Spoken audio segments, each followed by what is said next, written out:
How to log in Twitter account. So let's see in this video. Before moving forward, make sure to like this video and subscribe to our channel for more videos like this. So let's begin. First of all, you need to open up your Twitter application on your device. After opening up, you'll be able to see the pop-up over here in the button where there is either login or sign up option, or if you want to join later, then you can also choose for I'll join later. So in order to log in, you have to simply tap on this option, and here you can continue with your Google. If you are new, then you can also go for create account. If you want to log in, then you can go for login option in the button.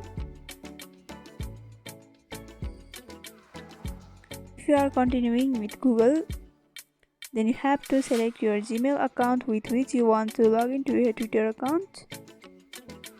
And after a few seconds, you can see my Twitter account has been logged in. So by following this simple step, you can log in Twitter account.